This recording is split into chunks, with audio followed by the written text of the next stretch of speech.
The topic of the month is hot flushes, and today I'm talking to Claire Doherty. Claire, would you like to introduce yourself? Hi everyone, and hello Emily. Thank you for inviting me to chat to you today about hot flushes. Many of you will know that I am a medical intuitive and also a registered nutritional therapist and a physiotherapist. So, hot flushes, that's the sort of the headline symptom that everybody associates with menopause, although less so perimenopause. But where do we start with hot flushes? Where are they coming from?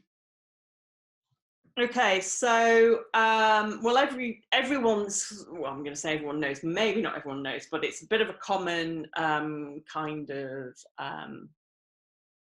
saying or fact that it is the changes in our hormones that lead to the hot flashes, and particularly it's that actual kind of up and down unbalanced estrogen. So with the perimenopause we get a sudden surge of estrogen, and then we get a drop in estrogen, and then a surge. So it's that kind of peaks and troughs that are thought to cause these.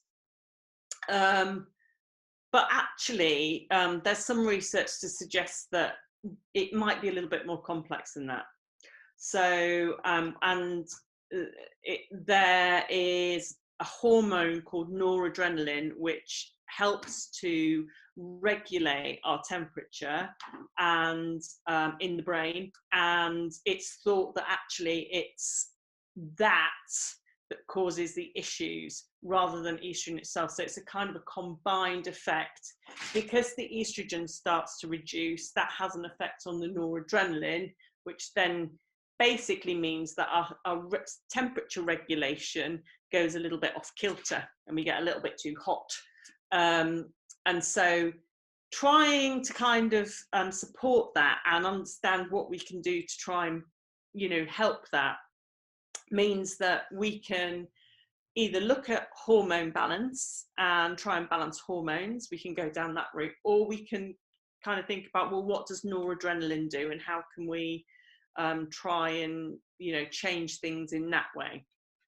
So if we are thinking about estrogen in itself, then obviously the way that I would go personally is I would be looking at diet and looking at foods that maybe could be helped and included that might really help to balance out. So how I would manage it with diet would be to really look at two things.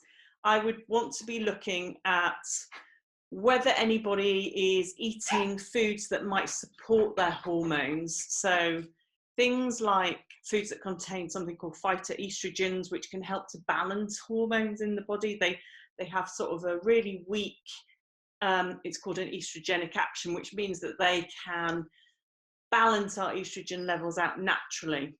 And foods like cruciferous vegetables and brassicas like cauliflower, broccoli, sprouts, watercress, that kind of thing, are also really good because they can help the body get rid of estrogen, and that's what we want to do. We want to have estrogen levels that are manageable within the body, because when they're really high, it puts extra stress and work on the body, and particularly the liver, and that can then contribute to our bodies feeling stressed. Which brings me to the next point.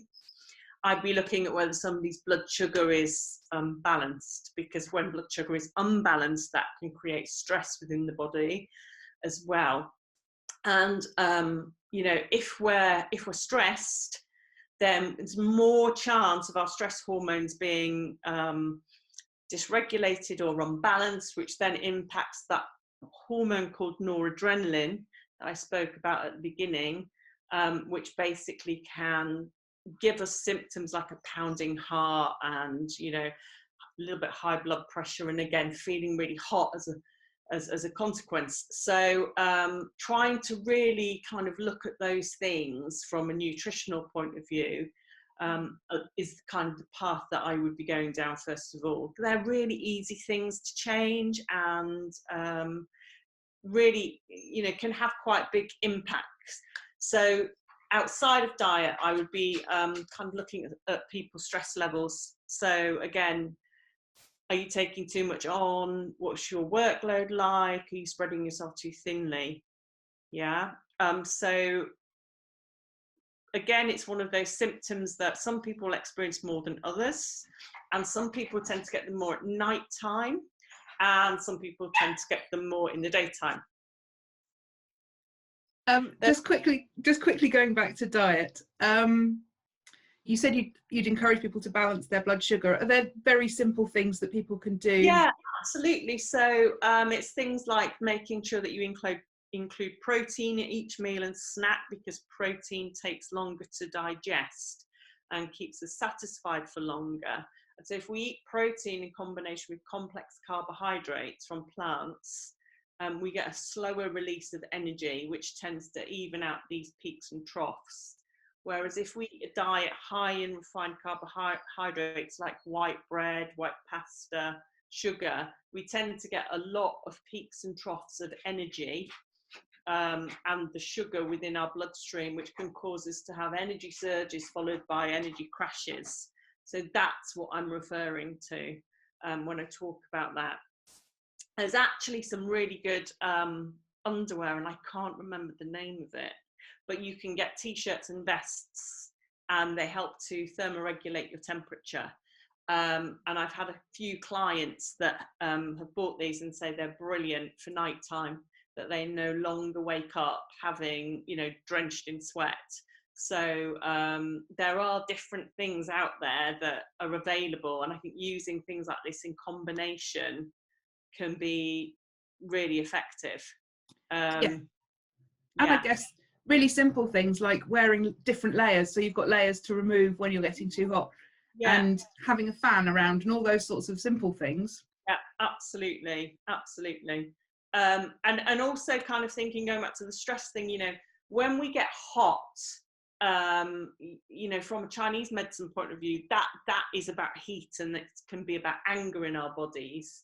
So if we're getting hot, really kind of look into, am I actually feeling annoyed and overworked and stressed, but I'm not verbalizing it or telling anyone or dealing with it? And is it therefore presenting itself in my body as a kind of like me being a little bit angry, but I'm not actually kind of acknowledging that? Because that links in with being stressed quite well.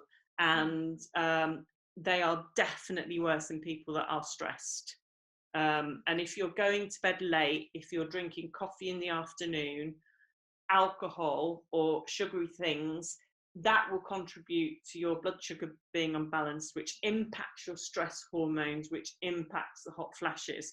So it all fits in. And if we're feeling stressed, we are more likely to reach for those sorts of foods because they perk us up and give us a little bit of a lift in the short term.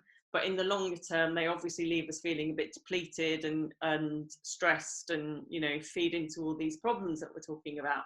So again, it's just an invitation to have a look at our lives in general and think, well, what is going on that could be contributing to these hot flashes that I'm having. Yeah, brilliant.